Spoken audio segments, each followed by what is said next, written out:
Assalamualaikum warahmatullahi wabarakatuh. Kembali lagi di program Laporan Pembelajaran minggu ini.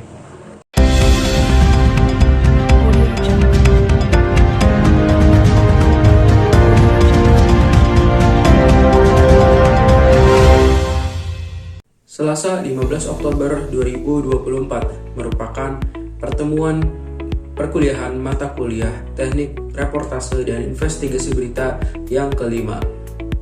Pembahasan pada minggu ini itu mengenai tentang sejarah jurnalisme di Indonesia dan dunia, regulasi undang-undang pers di Indonesia, dan kode etik jurnalistik yang ada di Indonesia. Materi ini disampaikan oleh kelompok 2 di mana saya sendiri sebagai salah satu anggota yang akan menjelaskan mengenai kode etik jurnalistik.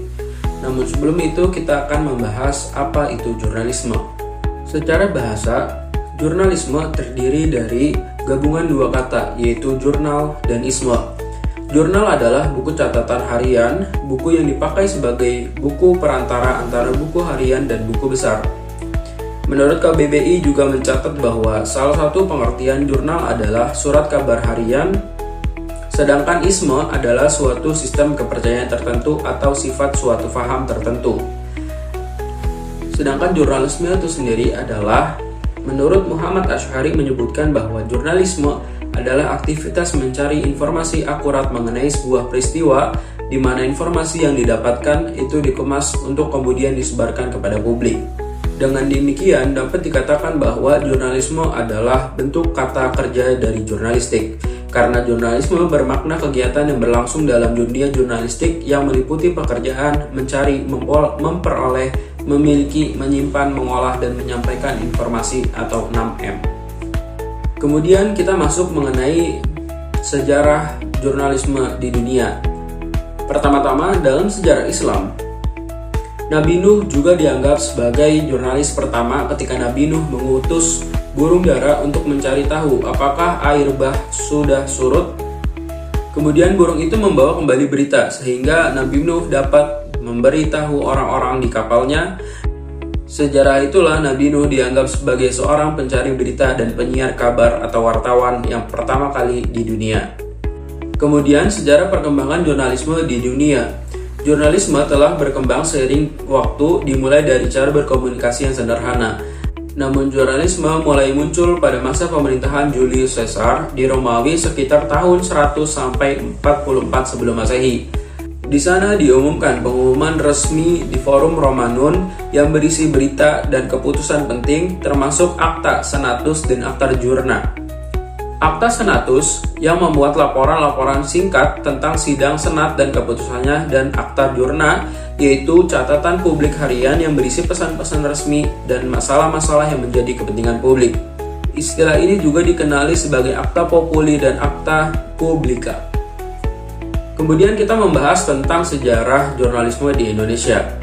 Perkembangan jurnalisme di Indonesia dimulai pada saat penjajahan Belanda, ditandai dengan penerbitan surat kabar Memories Novels oleh Gubernur Jenderal VOC Jan Pieterszoon Soen pada tahun 1615. Surat kabar ini merupakan surat kabar yang masih ditulis tangan. Hingga pada tanggal 14 Maret 1688, setelah datangnya mesin cetak pertama ke Indonesia dari negara Belanda, maka mulailah saat itu era baru surat kabar dalam bentuk cetakan, bukan tulisan tangan lagi. Pada tahun 1744 VOC menerbitkan koran bernama Bataviace Novelles yang berupa selembar kertas folio dan terbit pada tiap hari Senin tahun 1755. Berlanjut kepada masa pendudukan Jepang, keberadaan surat kabar dikontrol secara ketat dan harus sesuai dengan keinginan Jepang. Surat kabar Indonesia dipaksa bergabung. Hal ini membuat pers tidak bisa bersuara bebas. Kabar-kabar dan karangan yang dimuat hanyalah pro-Jepang semata.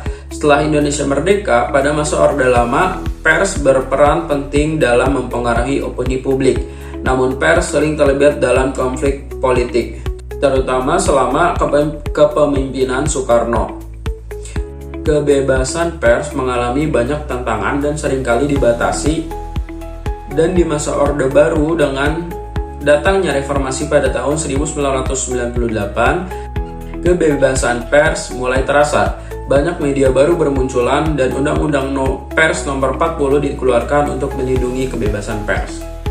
Kemudian kita masuk membahas mengenai Undang-Undang Pers. Regulasi yang mengatur pers di Indonesia adalah Undang-Undang Nomor 40 Tahun 1999 tentang pers.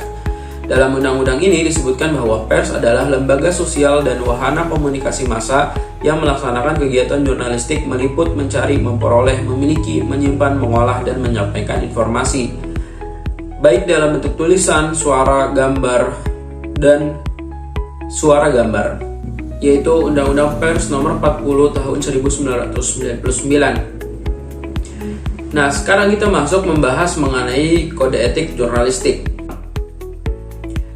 Kemudian KEJ ini diatur dalam Peraturan Dewan Pers Nomor 6 Peraturan Pers Dewan Pers /5/2008 yang mengesahkan Surat Ketentuan Dewan Pers pada tahun 2006 tentang kode etik jurnalistik. Kode etik jurnalistik yang pertama yaitu wartawan Indonesia bersikap independen, menghasilkan berita yang akurat, berimbang, dan tidak beretika buruk. Yang kedua, wartawan Indonesia menempuh cara-cara yang profesional dalam melaksanakan tugas jurnalistik. Yang ketiga, wartawan Indonesia selalu menguji informasi, memberitakan secara berimbang, tidak mencampur adukan fakta dan opini yang menghakimi, serta menerapkan asas praduga tak bersalah. Yang keempat, wartawan Indonesia tidak membuat berita bohong, fitnah, sadis, dan cabul.